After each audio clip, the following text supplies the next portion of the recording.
Good morning, good afternoon. I want to begin our Women Get On Speaker series today by acknowledging the land in which I live is the traditional territory of the Anishinaabe and the Haudenosaunee.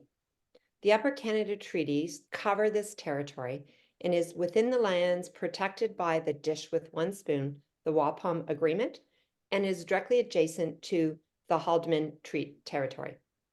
Today, this area is home to many Indigenous people, and we are grateful to have the opportunity to enjoy the natural surroundings of this territory. And I encourage all of us to become actively involved in understanding why land acknowledgement are important and understanding Indigenous histories and contemporary Indigenous issues in Canada. Hello, I'm Deborah Rosati, founder and CEO of Women Get On Board. We are a social purpose company committed to elevating the next generation of women corporate directors. Our mission is to connect, promote, and empower women to serve on corporate boards with courage and confidence. With more than 850 members across Canada, we are proud to be building the next generation of women in the boardroom, one woman at a time. We believe in the power of three.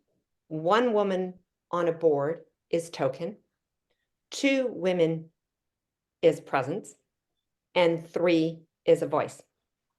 We are delighted to be hosting our first virtual Women Get On Board speaker series for 2024 with our sponsor, Southlea Group.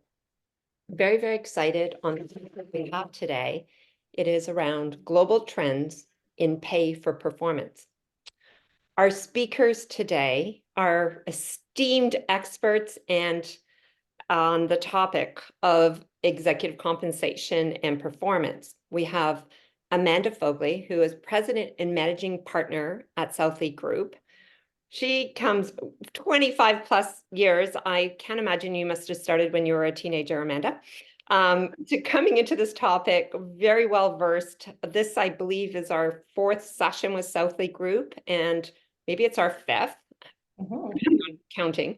So we're excited to have them back. Amanda's resume and bio is included here and also in the registration page. So I don't want to spend any more time on that. I'm going to go to our other speaker, Ryan Rush, who is senior partner and founder at Southlea Group. And he comes with 20 plus years of experience in governance, consulting, and also executive compensation in very complex organizations throughout North America. So you are in good hands with both Amanda and Ryan to be speaking on the topic of global trends in pay for performance. Over to you, Amanda. Thank you so much, Deborah, for those kind words. And it's our pleasure to continue to partner with Women Get On Board. We echo your sentiments that you were just going through in terms of the importance of the good work that you're doing, and we're really pleased to be part of it. So when Ryan and I were thinking about what to present in our series of lessons, we decided that we would do something a little bit different this time. We thought, you know, lots of organizations, consulting organizations that advise boards like as we do, spend a lot of time talking about the past, talking about trends and CEO pay levels, or a lot of information is out on the internet about pay program designs. So given the fact that Southlea Group has a global affiliation as well that allows us to work with 150 consultants around the world in 30 jurisdictions, we thought, let's take a moment to pause and reflect on what we've learned and what we share amongst our senior practitioners about differences in pay for performance practices around the world. So we will be really focused quite a bit on Canada, but we thought there's things we can learn from different jurisdictions, and we just wanted to spotlight a few of them here today. So on the next page, I'll just take you quickly through what we thought would be a good agenda. We're going to talk a little bit first about what do we mean by pay for performance. It is very multidimensional, as this slide suggests, and we'll make sure that you have a solid understanding of the various approaches that can be used. We'll also highlight why it's different around the world. Pay for performance assessments and views do differ around the world, and we're going to show you why. As a board member, you also can appreciate shareholder advisory groups are very important to listen to. You do have a duty to ensure that you understand what these views are and how they would apply to your organization. We'll spend a few minutes on that. Also, you'll probably well know that if you're a publicly traded company, there are disclosure requirements, and there is specific pay for performance disclosure requirements that we'll touch on, and that's good. But we'll also talk about supplementary disclosure, because you're in control of telling your own pay for performance story, and it's important that you understand that there are different tools at your disposal to do that. And not all organizations do supplemental disclosure, so we want to spotlight this is an opportunity, and we'll give you some examples of how others do that. And then we just, like I was saying, we wanted to hit on a couple of interesting things, learning things across the pond and other regions where we've been working with colleagues in Switzerland and in London. And finally, we'll end with, we talk about pay, we talk about performance, but the devil is in the detail. When you establish these incentive plans, working with your management teams, and you might be on a management team, you might be on a board listening to this webcast, that we find there's not enough attention paid often to how the targets are set. So once you define the incentive program, just define the incentive we're trying to encourage and the performance metric that we're measuring, it's defining the threshold level of performance, defining the maximum level of performance. We're going to just talk a little bit about what you should be doing, what kind of questions you should be asking when you as a board member are reviewing that type of information. So with that, I think we'll just jump right in, right, Ryan? So maybe, Ryan, you could start, as I was suggesting, in setting the playing field for us today. Why is pay for performance important in your view? And why did we pick this as an important topic to put a spotlight on? Yeah, no, it's a great question to sort of anchor the discussion. And a couple things just to point out to the audience. Feel free to post questions. We will have time to respond to questions, because I know you and I will have a lot of material that we're going to go through, but we do welcome questions. We're also sensitive to there's a lot of numbers and a lot of details, and so we're going to do our best to try to pull it up. And I think starting with the why is a great way to do that. And essentially, I think when you boil it down, it's about understanding overall effectiveness of your programs. And so to your earlier comment, Amanda, we spent a lot of time thinking about this year, what are we going to pay the CEO this year in terms of target pay? And we decide on the incentive programs. And then next year we do the same, and we kind of go through the process annually. And when we talk about pay for performance, what we're trying to do is understand over time, how well or not are our programs delivering against what we're trying to achieve as an organization. So it's an opportunity to be able to step back and say, if we were to add things up in terms of what we've actually paid over time, how does that align with what we've achieved in terms of performance over that time period? So why is that helpful, or why is that important? I think there's always different stakeholders that are looking at your program. So in some cases, it's helpful from an internal perspective, sharing with the participants, helping the CEO understand, how much have they earned over time relative to the performance that they've delivered. Are they comfortable? Is there a good relationship there? We'll talk about the shareholder and the disclosure implications around how do we share this information with others. And even things around, and we're seeing a lot of this around activist shareholders, right? They're starting to poke and prod a little bit in terms of they'll do this type of analysis themselves and come up with certain conclusions. So I think as board members, as part of your preparation, you'll want to be on top of this and looking at it and understanding it so that you're able to address any concerns in advance, either through your disclosure or through changes in the program design. Yeah, and you have a lot of terms here on the slide, Ryan. Yes. A lot to digest in terms of the different aspects of how it's measured, what it's measured in over what time period. Maybe you can talk a little bit about, people know what these words mean, but how does one go about ensuring that when they do their own pay for performance analysis to ensure, as you said, the incentives are working as intended, how do they navigate that in terms of selecting each of these types of variables in their exercise? Yeah, and they're not necessarily mutually exclusive either. So if we think about how do you measure performance, a lot of times we will look at performance on an absolute basis. So how have our earnings grown over time? What is our share price performance over time? And you could look at that and go, well, that's great. But if you're in a hot industry or a strong market, or you have strong commodity prices behind you, doing really well absolute might not be enough. And so that's why it's also important to think about on a relative basis, how does our performance compare against other similar types of organizations? I mean, there's always challenges as well in terms of how do we define who's comparable, who's similar to us. And so there's ways to think through how do we define relativity, but I think it's just important to highlight that it's good to have that lens in terms of understanding not only are we doing well on our own, but how well are we doing against the broader industry or the broader market. So it's important to think about that. And then it's around the measures themselves, because you don't have to necessarily just measure share price or total shareholder return. You can look at other financial metrics in terms of revenue growth, earnings growth. What is aligned with the strategy? What are you looking to achieve as an organization, and how well are you executing relative to that strategy or relative to the expectations that you've communicated to investors? So there's flexibility in terms of how do we define performance.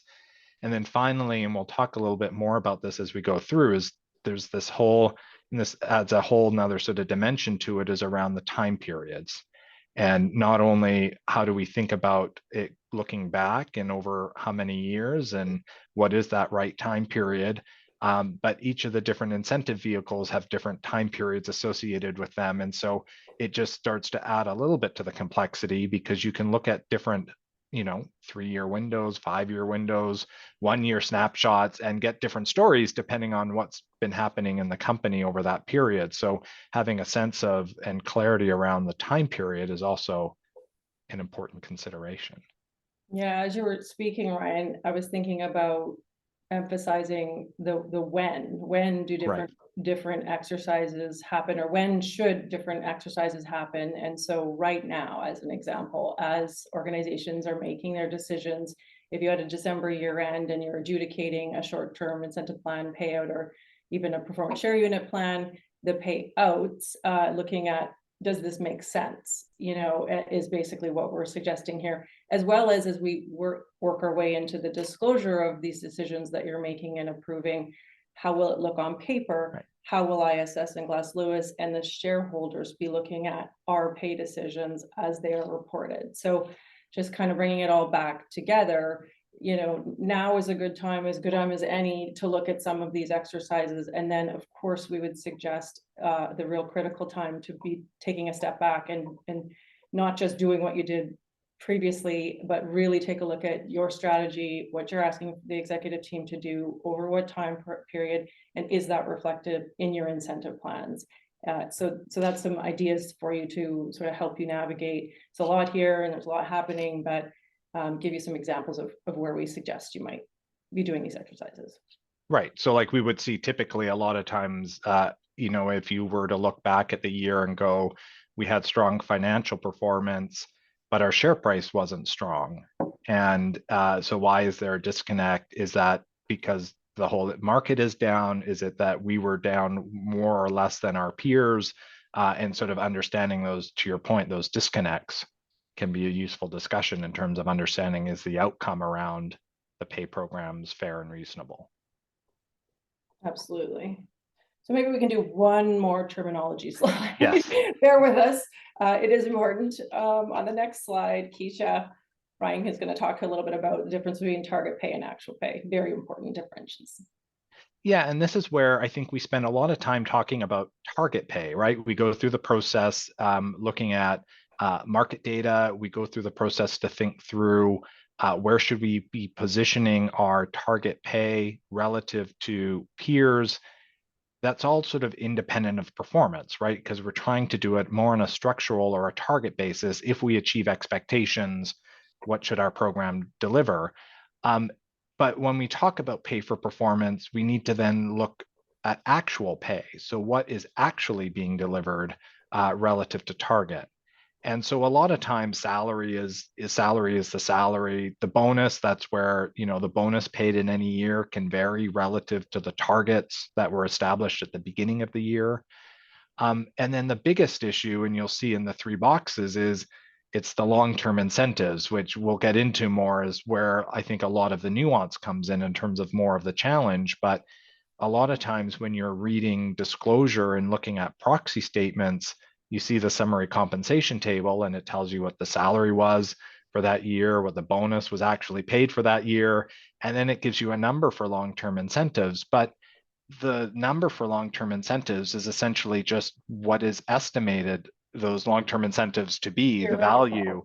Yeah, it's a theoretical value. And so that's where it starts to become more complex, this discussion of actual pay, because it's not so much about what you granted, it's about 3-5 years, depending on what it is down the road, what is the actual value being realized by executives. And that's where we get into the concept of realized pay or realizable pay, where we're trying to get a better sense of either what was actually paid in terms of the long-term incentives, or what is a current estimate of how those long-term incentives are tracking. So you can start to see how over time we have these different elements that can influence pay either up or down, and they can change, and particularly for the long term, they can change and vary by year.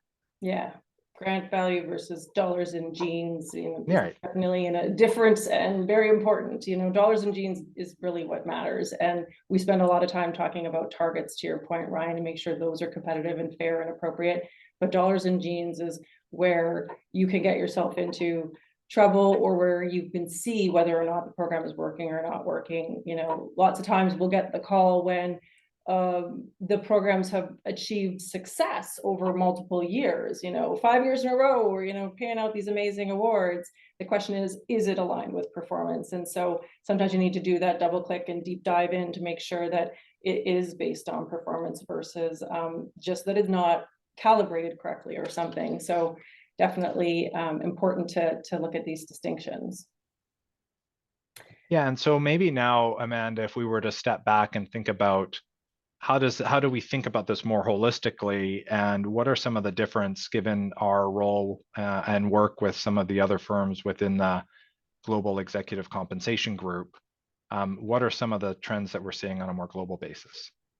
Absolutely. On the next slide, Keisha, we have a picture of the pay mix. So we should have said at the beginning also, bear with us, a lot of the commentary we're making today are for publicly traded organizations, but many of the concepts can be applied to public or private organizations. And what this picture is showing is for the largest indices of each of the jurisdictions, for CEO, what is the pay mix? What is the proportion of the various elements of compensation, with the green bar at the bottom being salary, the purple bar being a short-term incentive, and the yellow bar being the long-term incentive, adding up to 100% across each of the regions. You can very clearly see that in North America, we are very incentivized. Our CEOs have the significant weight to both short and long-term incentives, and it puts way more pressure on all of us to make sure we get those incentive designs right, and this pay for performance relationship well oiled. As you work across the slide, you can see, if we take an extreme of South Africa, the little tiny bar of long-term incentives is just because they're not well recognized in South African countries. They don't have the same kind of rigorous exchanges we do. It's just not well known or utilized. So it becomes less important. I would never say that looking at the pay for performance relationship becomes, not important, but it becomes obviously less complicated and less, important. And in the middle, the thought I had as I was reviewing these slides is, this doesn't mean they're not doing really good on performance, because the UK and Australia are in the middle category of how much emphasis they put on short and long-term incentives. But what this doesn't uncover without doing your due diligence is that in the United Kingdom, they have way more rules than everyone else does about pay for performance. So despite the fact that they don't have as much weight on incentives, they have a lot of rules and a lot we can learn about understanding what stakeholders think about the pay for performance relationship. So the point of this slide is really to show you that that's why we in Canada and the Southlea are so interested in this topic and become kind of geeky, is because it is so important given the significant weight. And these are the places where the quantum, can be multiplied. And, the whole Globe and Mail factor in terms of if someone finds out what happened in the end based on what goes on with that yellow bar, you want to know before they know what's going to happen with those pay programs. And so maybe just adding a little bit to that, Amanda, just in terms of that yellow bar and the long-term incentives, I guess there's that added complexity that we talked about, because it's not only sort of the time period, but also the different vehicles at play. So you have a stock option still being used by many companies, and those stock options can be exercised, anywhere up to 10 years from the time of grant. You've got restricted share units that vest, over a 3-year period, or a performance share unit that vests at the end of 3 years. So you have these different vehicles in play with different timing and different performance considerations. So it starts to, you start to understand then that yellow bar isn't just a singular sort of number. It's also comprised of many different components over many different time periods. It does get quite complicated. Although I think the counter that I have to that is that in North America in particular, what we find is that the yellow bars are very dominated by equity linked instruments. As you just mentioned, stock options, RSUs, PSUs, they essentially have an underlying link to share price or total shareholder return.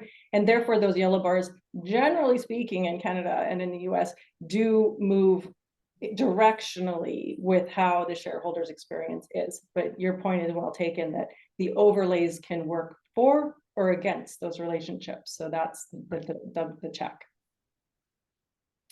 So I thought we'd spend just a few minutes, Ryan, talking about, on the next slide, the outside view of pay for performance. So two of the most influential shareholder advisory groups that advise shareholders their view of various things, and they have views of executive compensation, and they use tools like Ryan's going to take you through here that help them understand if there is a problem with the pay for performance relationship. They use this as a screening tool. They are obviously following thousands of companies, and they need a quick way to identify whether or not they should dig deeper into understanding the pay practices of any particular issuer. So these tests have been around for quite a while, and there's a lot of methodology involved in them, but Ryan will take you through at a higher level how they work, why they're important, and what we would suggest you do with this information. Yeah, no, that's a good sort of framing of it, because you're absolutely right. These are a screening tool.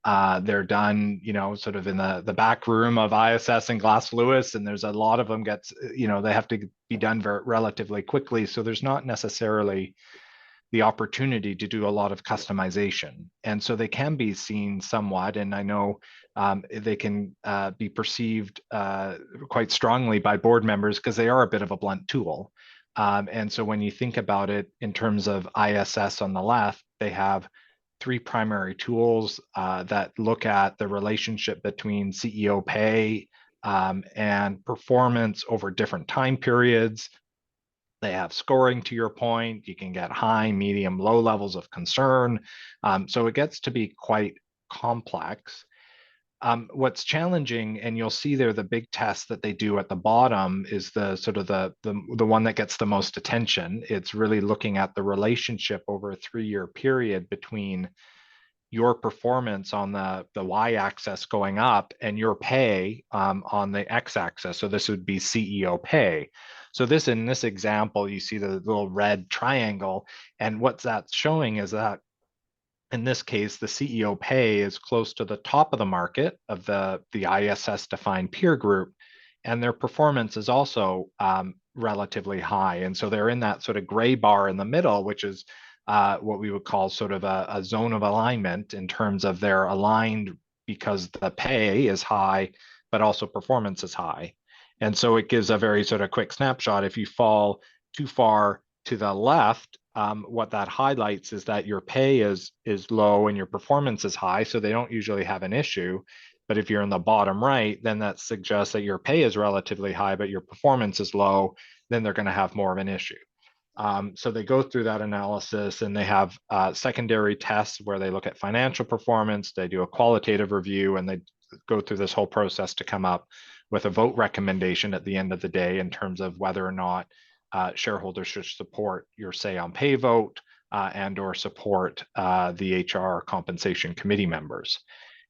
Glass Lewis does very similar sort of types of tests, but there's nuance involved. It's their peer group. They look also at the other NEOs, not just the CEO.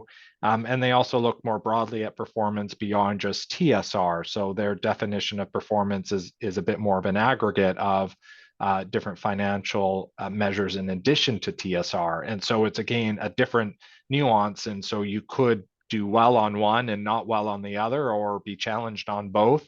But it's a bit of a way for them to be able to come up with an answer relatively quickly in terms of, is there a disconnect that shareholders should be paying more attention to? And it's always a head scratcher by board members and management as to why you want to aspire to be a D. You don't want to be an A in this system. Right. Here in that graphic, you can see that it is, you're more aligned in their terminology when you're in the middle of this, in this graphic. And so you do aspire to be sort of not an A in this world, which, you know, going through grade school, you would think otherwise. So it takes a minute to get your head around that.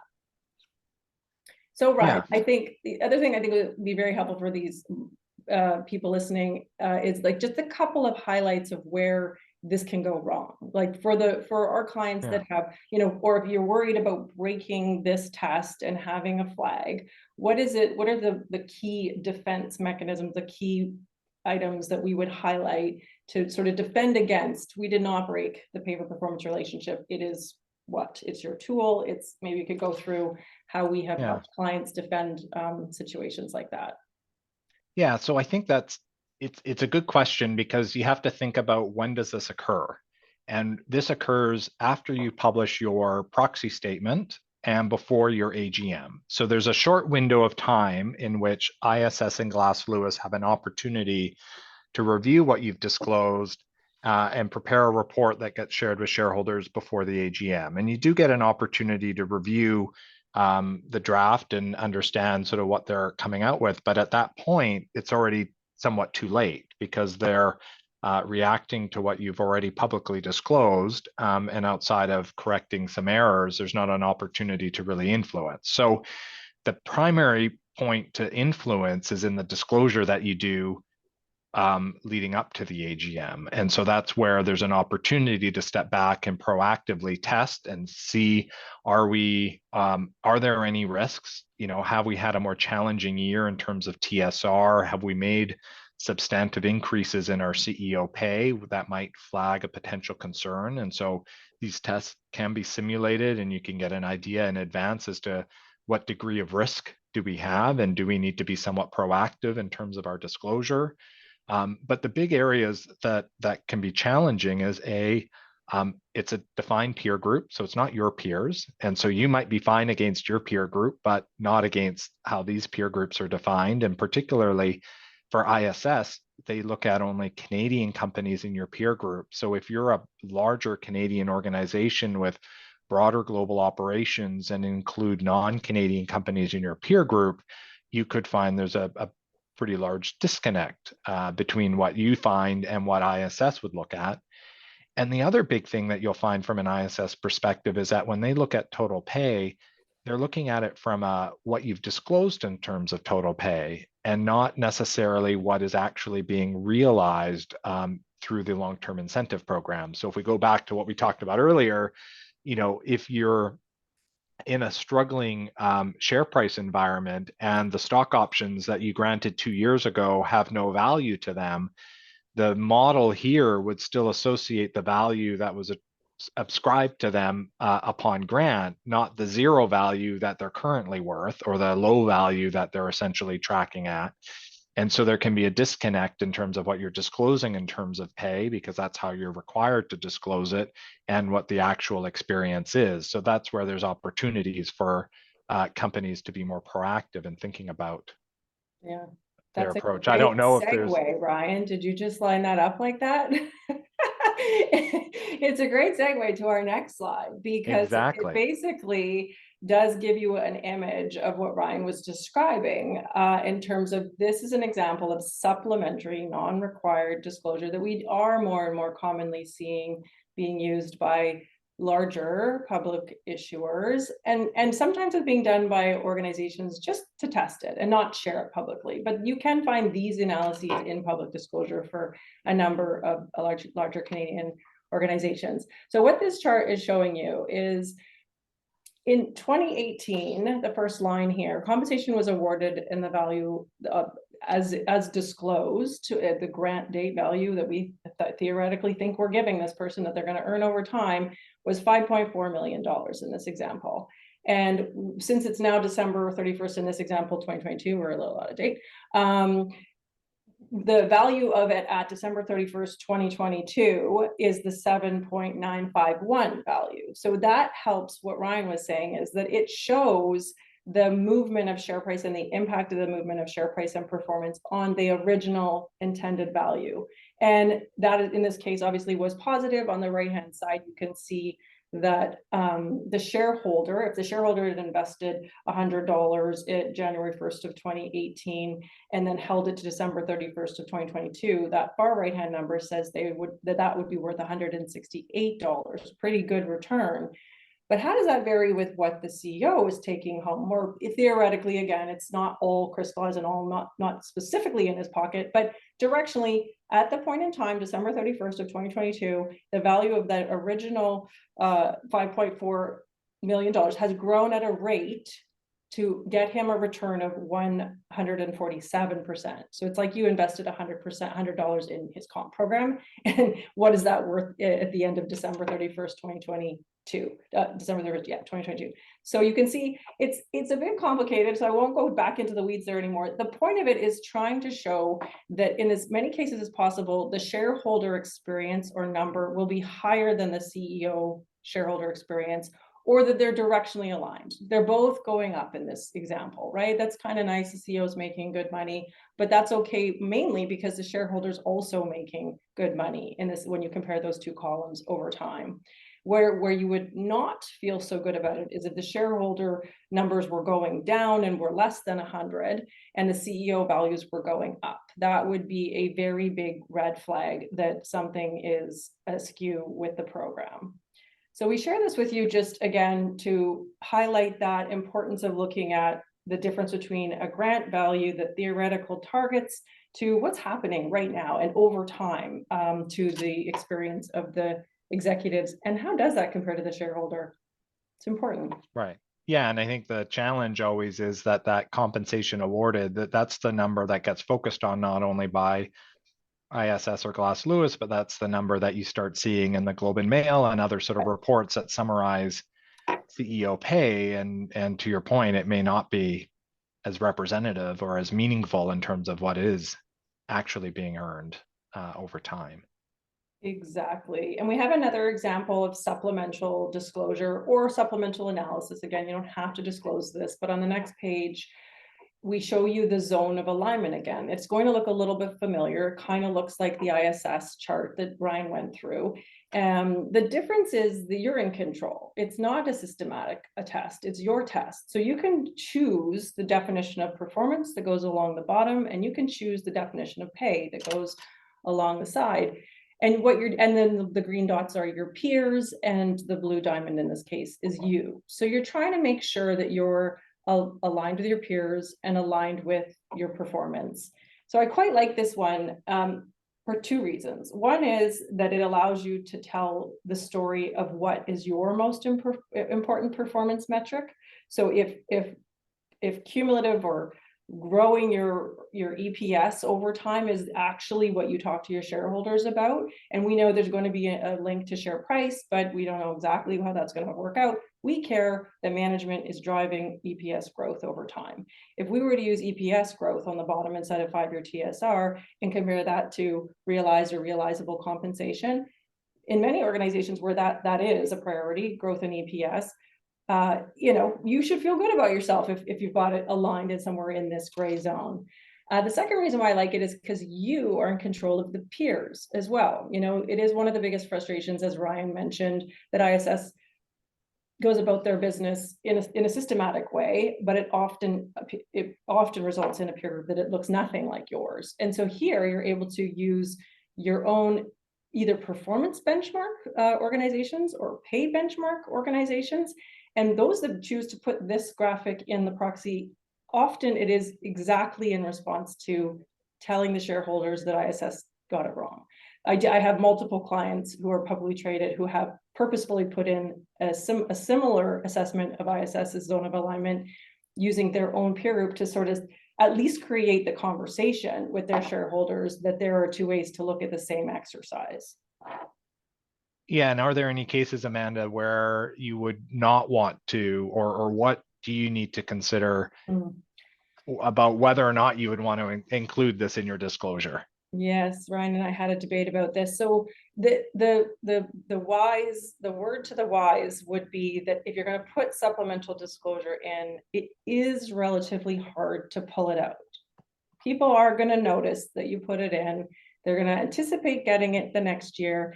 And if something happens in terms of the performance of the organization and the chart doesn't look quite the way you'd like it to, and you don't really want to put it back in the proxy, it is a hard decision to make to pull it out because those expectations have now been set. So you don't go into this, with the willy-nilly idea that this is a great idea. You do have to think through, is this going to be consistently the message we want to send? Because it is not always easy to pull it out. That said, I've seen clients do. So it's sort of a balance, right? You do it, but don't go into it without thinking this is a long-term thing that you're planning on doing, for sure. Yeah, exactly. So maybe, Amanda, we'll talk a little bit more now on the next slide around moving to what our friends south of the border have done. Because for a long time, we were sort of aligned in terms of what you needed to disclose from a pay and performance relationship in terms of the required disclosures were relatively minimal, right? It was sort of a show us your TSR and comment on the pay and performance relationship. Whereas what the US have done, and they've come out now with a new requirement that shows the relationship between pay, which is on the left-hand side of this table, and performance on the right-hand side of the table. And the idea here is that how do we get to a more standardized format of disclosing this information so that we can start to make comparisons and understand your programs and your payouts relative to others? Because with voluntary disclosure, as you talked about, Amanda, you have a lot of choice. You can make decisions as to how you'd like that disclosure to look. Whereas here, there are very specific rules in terms of what it needs to look like. And the one thing I would just highlight here is they've introduced this new concept of compensation actually paid. And it's very similar to the look at realizable pay that we've talked about earlier. But what it starts to do is combine compensation from different years. So Amanda, I think in your example, you were saying, what was the compensation granted in 2018 and what is the value of that compensation in 2022? In this case, they're looking at not only what was granted, but the change in value of things that were vested that year, or even the change in value of unvested awards from different years. So it's a more of a composite measure, and so it provides a different perspective. So just to be careful, don't compare it to what you would see in Canada, but it does sort of raise some questions as to how best to look at the issue around compensation actually paid for long-term incentives because of the time travel issue. It's a nice summary because at least you can start to see, hopefully there's some trending between that number of compensation actually paid relative to your total shareholder return. And so hopefully there is a relationship there that shows directionally there is alignment overall. It could just be a little bit more complicated as you look at this to understand, in 2022, that $8.7 million, what does that actually represent? Yeah, and the biggest question we had, this is US disclosure rules, they were new, it was created a big ripple last year. The biggest question that we were asked by Canadian boards who do not have to comply with this, FYI, there's lots of complicated stuff, but what did we learn from this? So I think that my favorite takeaways from this was, it's a bit niggly, but in particular, in Canada, that other chart we just showed you, when you include the value of stock options, we include the in the moneyness at the time of writing the chart. So, share prices can go up and down, and options, as you know, can be worth a lot or nothing depending on the share price. And so their approach is that they use a Black-Scholes value. And what that allows you to do is assume that there is a continued life to that option. And so it's just a smarter way to capture the potential value of the remaining option term that I think we are going to start seeing more commonly used in the Canadian definitions of realizable or realized pay. Anything else you'd highlight in terms of our lessons learned here? No, I think that is it. And but there is an opportunity, I think, as Canadian issuers to look at these rules and to test it and to see if there are an opportunity to sort of benefit from some of what they've put forward and leverage it within your disclosure in Canada. Yes, so we have a couple more slides we'll have to hit kind of quickly to make sure we have some time for questions. Ryan, do you want to explain what this fancy bubble chart is saying? Yeah, so this was from our folks within Switzerland. And what was interesting, I think, about this, and we don't have to go into it in detail, but what was an interesting perspective is what they were trying to do is take a sum of all of the compensation provided, so your salary, your bonus, your long-term incentive, and along the x-axis, what they were trying to understand is over what time period is that compensation earned. And what was interesting about it is, in the biggest companies, which are the bigger bubbles, it takes about 2 years for you to fully earn your compensation. So that means your salary, your bonus, obviously, but also your long-term incentives. And so it's an interesting perspective just to understand how compensation is earned, how the design of compensation overall, not just program by program, but also just understanding time periods, particularly when you think of business strategies that are 3, 5 year or longer in terms of investment decisions, do we have sufficient alignment over the time period? And I think the biggest aha we had is, you can see this is the Switzerland's practice, and their bubbles are moving to the right, meaning their program designs are allowing for longer tenure for the compensation programs before they're fully paid. In Canada, because of the reduced use of stock options and the fact we have the tax rule that has many vehicles stopping at 3 years, our bubbles are actually moving to the left. So that was sort of our big shock when we looked at this, and we quite like it in terms of helping organizations understand the impact of plan design changes on something like this, because you think that it's really long, but it's actually not. Right. So maybe hit the next one, because I think it's really interesting as well too, Ryan. Yeah, and I think the only thing I would highlight on here is just trying to understand what's happening in the UK or Australia.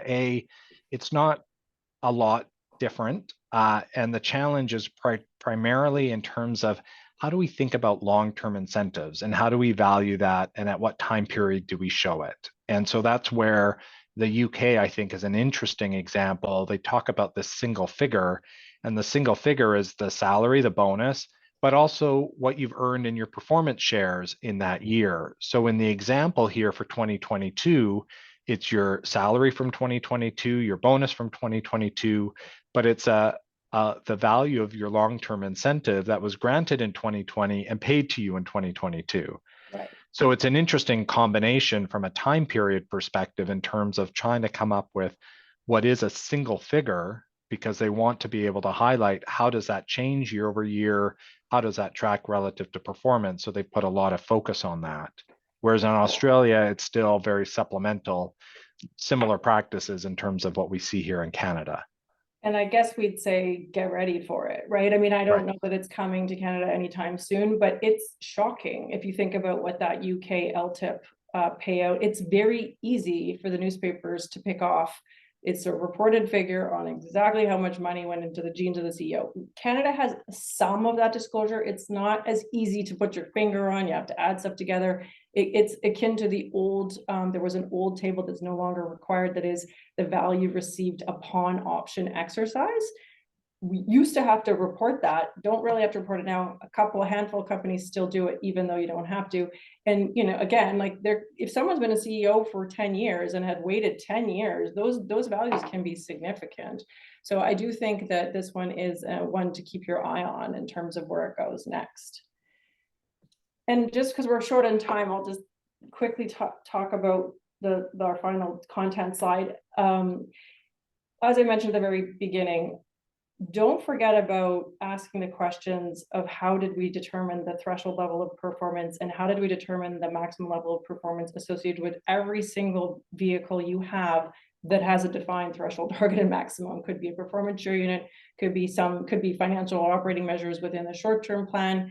On the left-hand side here, we would encourage you to look at all of these things. Look at the historical performance. It's not necessarily going to predict the future, but looking at how variable the outcomes of an earnings measure or an operating measure is important to deciding how wide or narrow to set that zone of performance.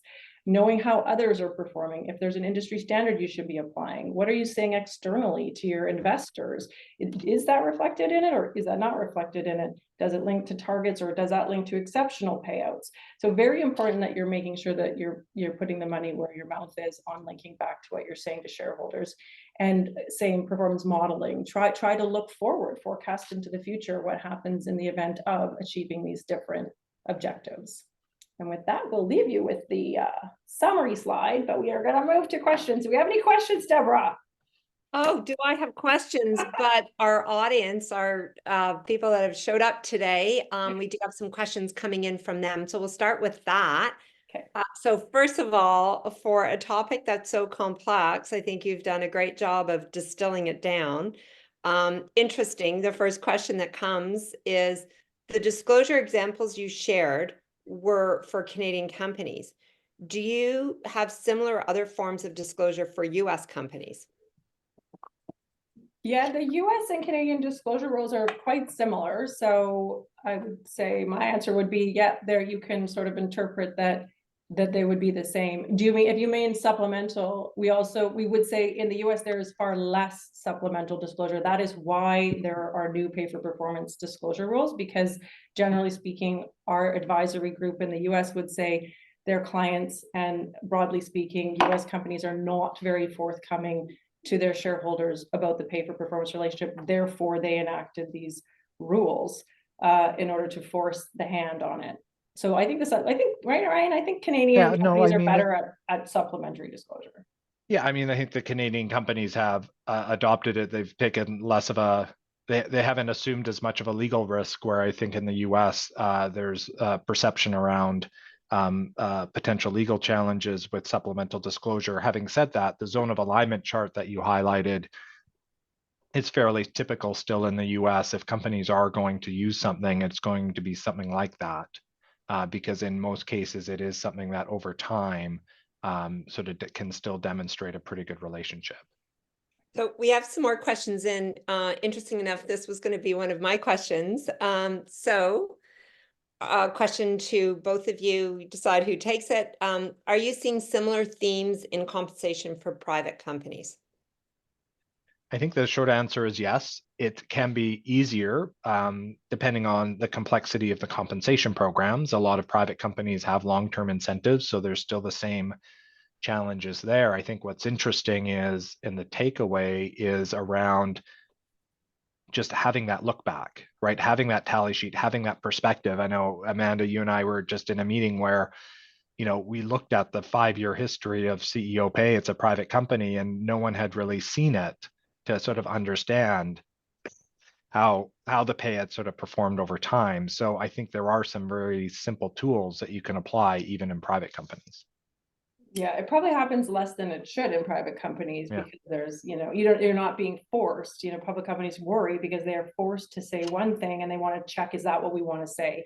Whereas private companies don't always think of that. So yeah, we would encourage many of these tools for private companies as well. That's great. We've got a couple more questions, so which is great. Next question. In light of changes in taxation of stock options, what do you perceive as an alternative equity regime? This is one of our favorite questions. Was this I know. Was this a planned? No, So- no.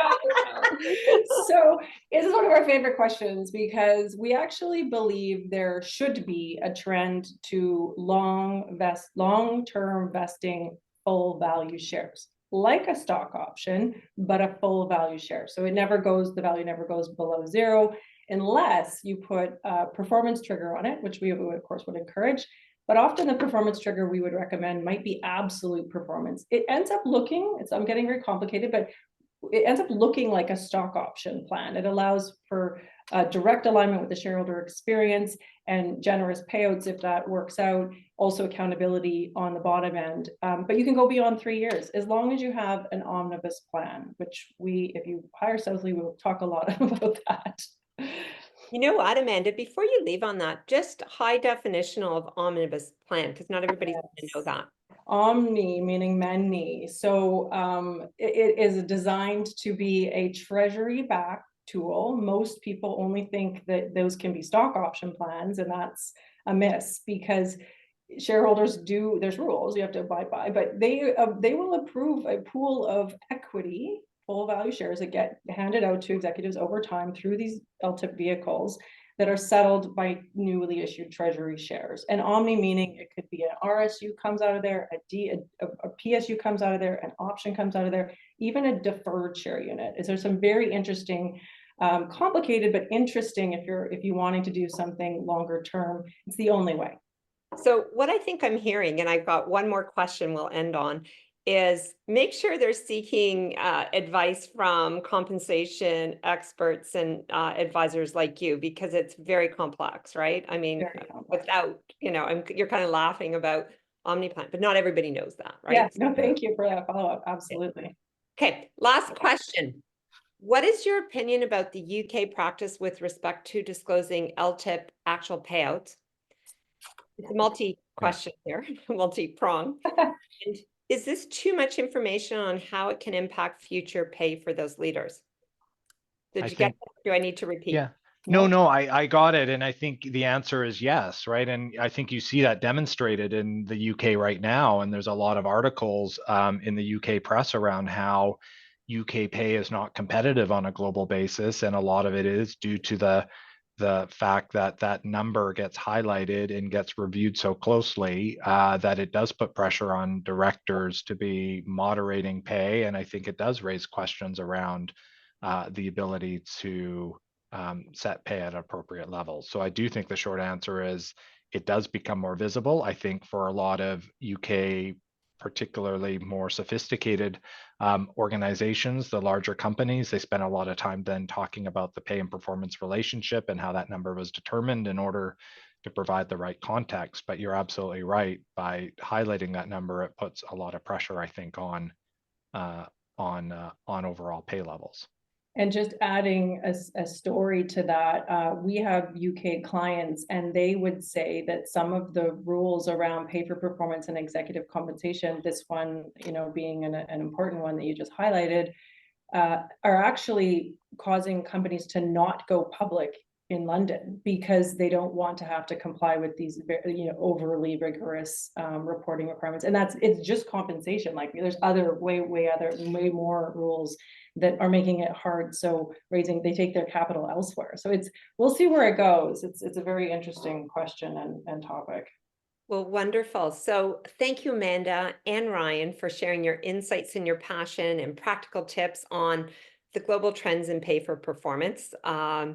We want to thank you for your time, and we donate to our charity partner, which is Dress for Success for Toronto.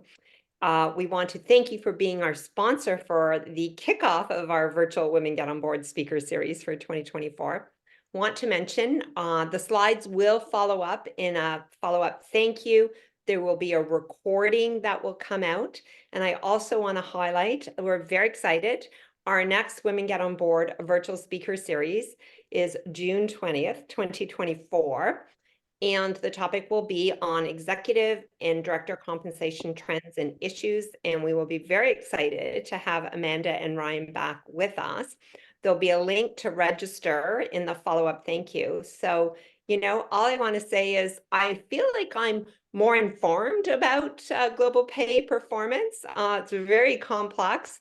And I could tell you, if I was a director of an HR compensation committee, I wouldn't go anywhere without calling you both. So thank you for your time. Thank you, And Deborah. be safe for everyone and be well.